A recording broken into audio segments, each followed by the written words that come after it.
Hi everyone, so today I'm actually going to talk about flow within aquariums, and while we do talk about flow quite a lot, especially when it comes to fish that might need higher flow or lower flow, we're never that precise about it, and maybe it actually needs assessing. Maybe even in marines where people do talk about flow, but then it seems to get generalised. But I'm going to focus really on freshwater, because freshwater is a very dynamic, diverse group of habitats. How many of the fish we keep come from habitats that flow might vary, or it might differ depending on where you are in the river or the rivers themselves. Just got loads of things in the background, sorry. Okay, so the lakes specifically, I think, are ones that get forgotten in a way, to a degree. And while I wouldn't say many of our fish come from lakes particularly, or ones that maybe not ones I've noticed as much, of course you got the Rift Valley cichlids.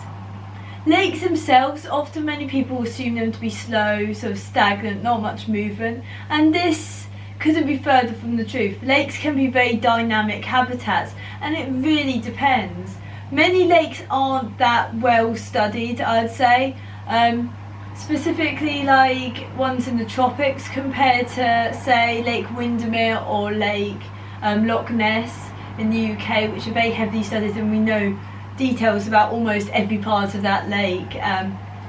But so there's only so much of resources you can get, but lakes can be really complex. And factors of flow might vary depending on the location of the lake, so where in the world it is. Also the depth of the lake, so Lake Tanganyika being very deep, this will affect a lot of its hydrology being, I'd say, like the study of how water bodies function or how water functions. And also the inflow outflow of the lake. I believe Lake Tanganyika doesn't have the largest outflow, so that will really influence how a lake works. If it's got a water source coming in and a water source coming out, that's really going to change how the flow of the lake works. And also the width might be a possible factor. Weather systems around the lake, some lakes can be sort of like very sort of localised climatic, would be a microclimate, sort of a microclimate environment. So this can change the dynamics of how the lake will function, as in the geography, physics of the lake, something like that anyway. But so obviously wind will affect it, rainfall. So you're looking very individually at different water bodies. Not all water bodies are the same, and water bodies may be in a similar locality, but they may function very differently.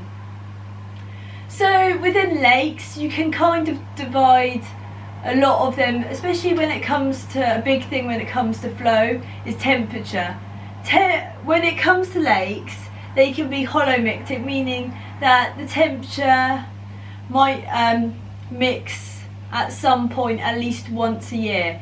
So this means that there is some event that causes the sort of temperature and then I guess nutrients to mix within the water. And I'm not a geographer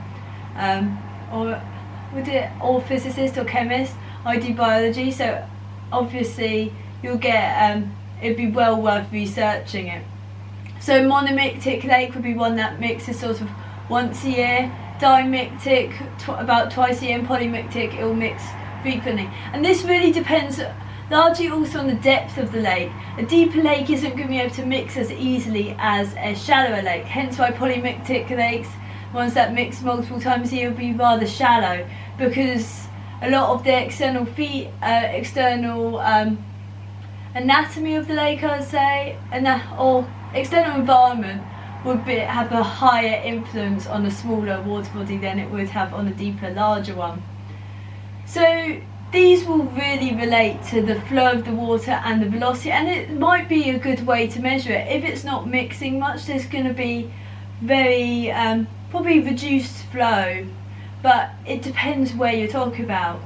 If they're not mixing, which would be meromictic, they're likely stratified. So these lakes, these water bodies will have almost like, as you go deeper, the temperature will likely reduce, and also the amount of velocity and flow will definitely decrease.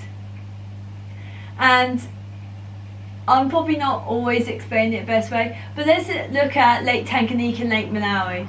For example, both of these are actually stratified due to the depths of, especially Lake Tanganyika, but they definitely are stratified. So you get high currents, especially Lake Tanganyika shows high currents down to about 20-40 meters. Obviously that will depend on location.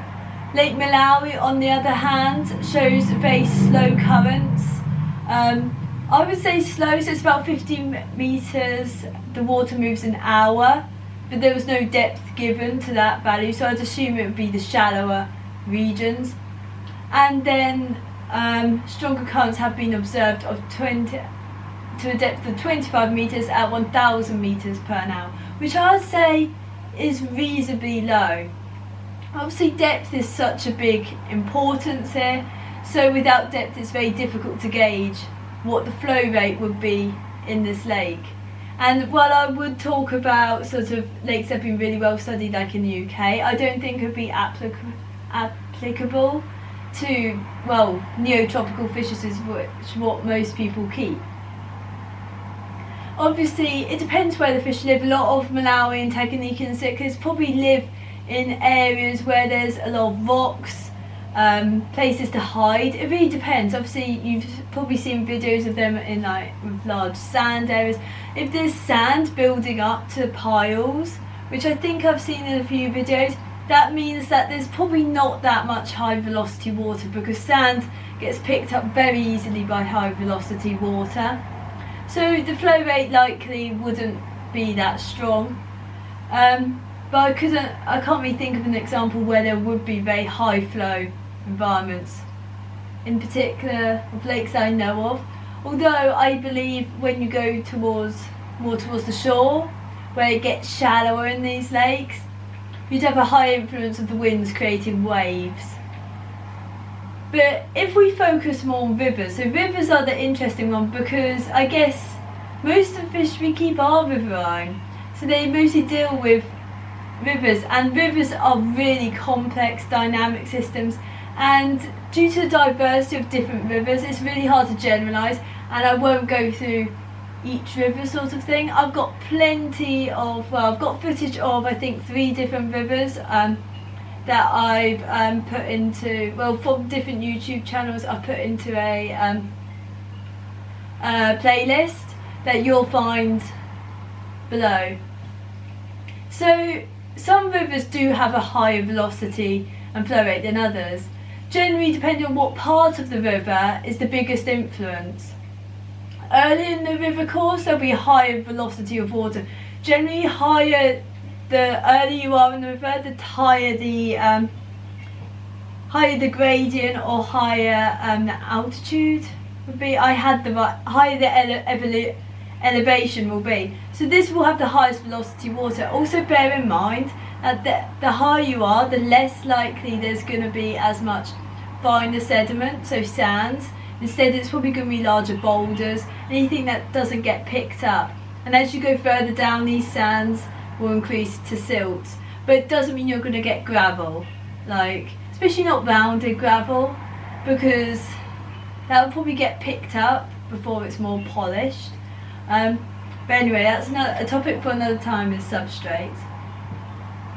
So the mouth of the river, that's the sort of final area, that's where it will have the lowest flow, because generally this will be where there's the least elevation, so the least force pushing it down towards the sea, if it's going towards the sea. Obviously there's going to be diversity of this, and where it meanders there's likely to be lower flow. Higher elevations, obviously higher velocity, and then flooded forests I'd assume would have a very low flow rate, generally because if it's flooding the forest, it's got to get over the banks of the river, and then it's got all trees and all the sort of baffles that will reduce the water flow. But then this could vary, and it could vary on a lot of factors, and it does vary on the river.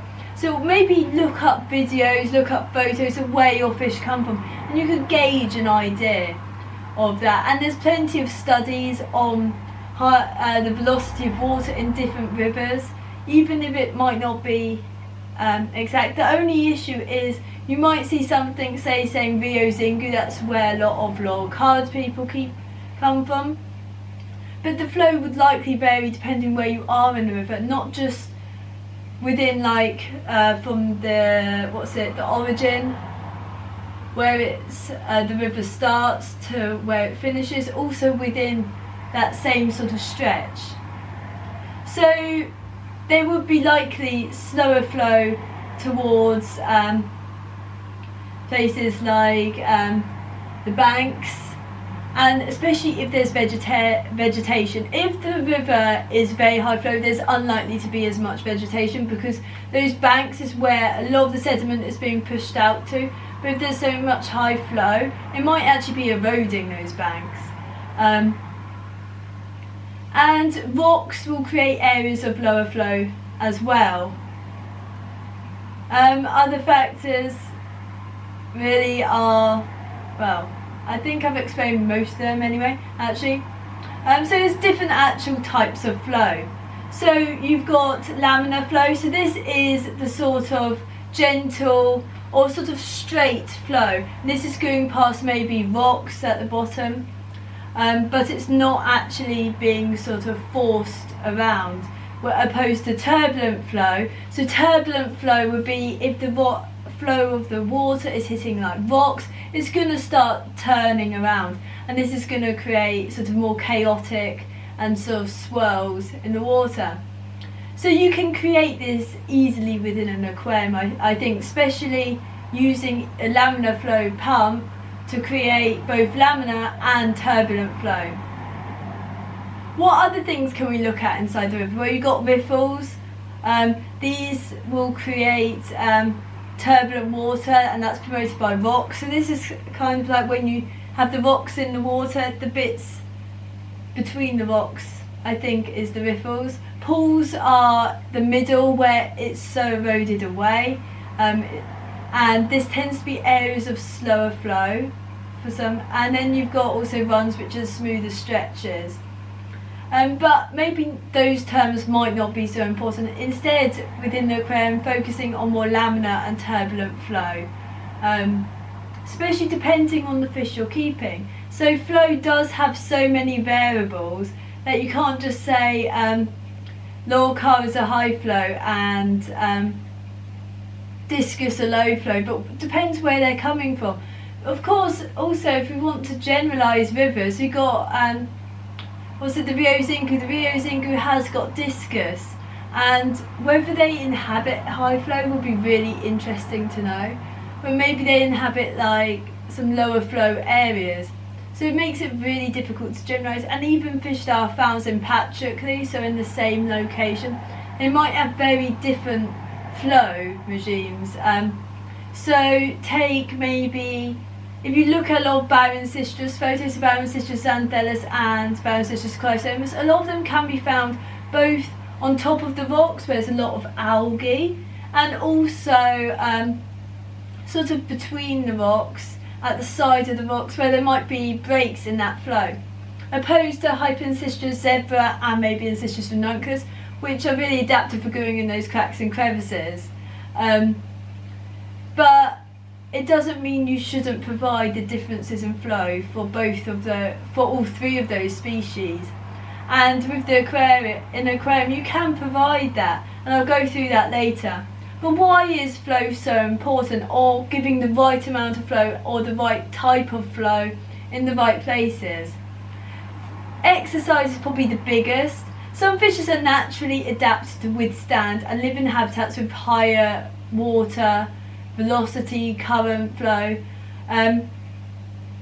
So take obviously those fish I mentioned earlier, but also maybe leperinus that are found in the Rio Xingu, silver dollars, stuff like that might be found in those high flow habitats. Whereas other fishes might become quickly exhausted from those regions of very high flow.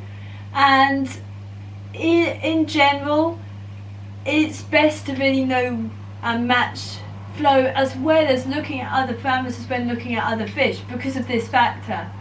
A break in the flow, especially where species might be present in high flow water but might not actually inhabit that high flow water, so those ones living in the cracks and crevices, that would be beneficial because it provides choice. But also for those fishes that might spend a lot of time in the high flow, that provides choice and a place to have a break from constant swimming maybe. And that's what their natural habitats would provide. Where those fish don't like high flow, maybe looking at ways that they don't get that high flow or creating a sort of split habitat in the tank. It's so difficult because I think split habitats are really difficult to maintain, especially if you're going to have high flow at the top but you've got a lot of bottom dwellers that prefer high flow or require like that sort of environment, but you've got top dwellers that don't like high flow because you want the flow at the top to get oxygen.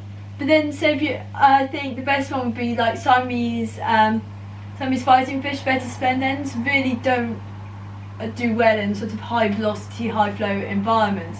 So what are you going to do there? Because they're also a top dwelling fish, but you don't want stagnant water below for fish that might not actually live in the high flow, but they want that movement at the top. Because the other factor I think is really important about why it's important to match the flow levels is that high velocity water will increase oxygen saturation. Many species that inhabit higher velocity waters, even if they're living in those cracks and crevices, would likely have a higher oxygen requirement. A lot of fish adapted for low flow, low velocity water tend to be also adapted for low oxygen. So take Polypterus, they're adapted to do well in low oxygen. Many actual catfishes can, but I still wouldn't do it to many lorcarids. Depends, some can do and benefit from lower flow, but I definitely wouldn't be doing it to any of the balances, just the golden nugget magnum or Ancistrus ranunculus, that lot anyway, or Scobian Ancistrus pseudacanthus. So, and then obviously like you've got other low flow fish, so the gourami, they have a labyrinth organ. Polypterus I mentioned a second ago, they've got sort of primitive lungs, I'm going to say, or other evolutionary path of lungs. Lungfish, what else? A lot of fish that use their stomachs or swim bladders, stuff like that. A channa.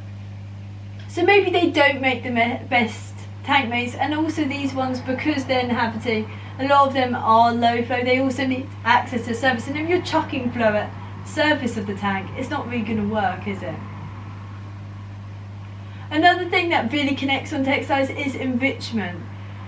It gives choice and it really gives something different about the habitat. It's not all about decor. So many people always think about decor, but flow can be a really big factor, and in the wild, flow velocity of water does affect sort of boundaries and also affects how the fishes themselves sort of act. You might notice that sometimes if you give a high flow, fishes might inhabit certain areas of the tank more than others, and especially if they're adapted to that high flow, that is more natural than just creating a low flow, because it might make them move around the tank more everywhere.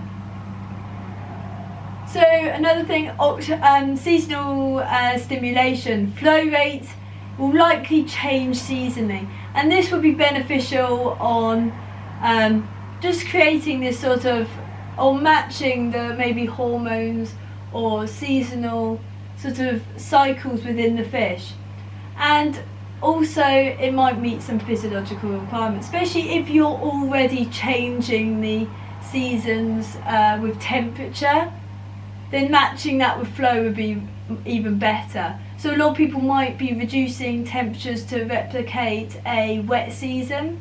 I think that would work. Then why not increase the flow rate? Because it kind of makes sense. Well, you could do quick like rainfall sessions where you could get surges in water. Although it really depends on the species, some fish really would not do well with that at all. Especially if you've got ones that really aren't adapted for high flow at all. And I wouldn't advise really replicating flow at all in a bare tank. You really want that decor to make it more natural. Another benefit of really looking at flow would be natural feeding. So you can feed in certain fish that might feed in the water column. It might make them actually chase the food better. It's not just sitting at the bottom for them. And maybe those ones that filter feed.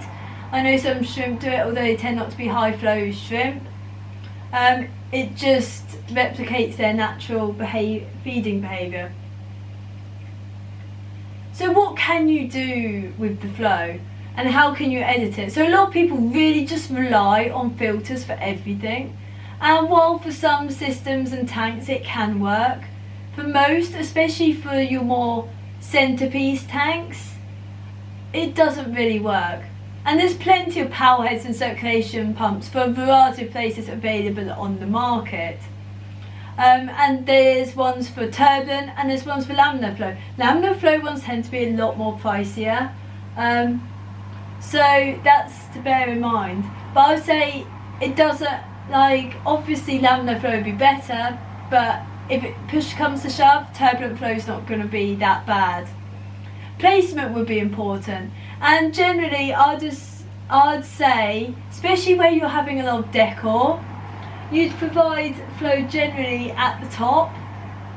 So, and then, which is more contrary to what most people do. So having flow at the top of the tank to move the surface around, that's increasing oxygen, oxygen saturation. And then, or having it more towards the middle, that's where you're allowing the rocks, the wood to really baffle that flow. Whereas traditionally we look at more shifting waste, which is maybe helping us but maybe not creating the more natural habitat. But it's no different from other animals where if you're providing decor, it does make it a lot more difficult to clean. So yeah,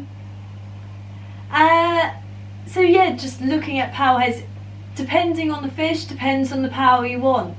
So maybe looking at more powerful ones if needed, and to be honest, most tend to be weaker than they are than you think. And laminar flow obviously would be more beneficial because you can create turbulent flow with decor. So as I just said, really, rocks would create refuges and the turbulent flow, so it creates a more natural habitat for the fishes and more variability in flow, and it gives them choice. I personally would avoid any stratification in any aquarium, whether it's low flow, sort of replicating something more stagnant. Due to the size of most aquariums, that will not replicate a natural habitat. A natural habitat would have enough mixing, even if it is practically stagnant, that even maybe a metre down, it's not going to be a totally different temperature. So at least some sort of a filter that's moving it. Although I'd always advise on a filter, something to move the water, or even heating, because temperature can cause flow due to how temperature just will move the water around, but only sort of very lowly. And you might notice that so if you've used like thermostats of 2 probes, you might notice that, especially if you're doing a water change, one area is different to the other, and it can take a while for them both to sort of sync. So you really don't want that in an aquarium, and it's not really behavioural stimulation, because in their habitat they're not really going to experience that unless they're diving to great depths. So I'd really keep it sort of consistent temperature, and then if you're going to change it seasonally, or change it according to river flow, replicate rainfall, stuff like that. But anyway, I've got references I've put in the description. Thank you for watching, and goodbye.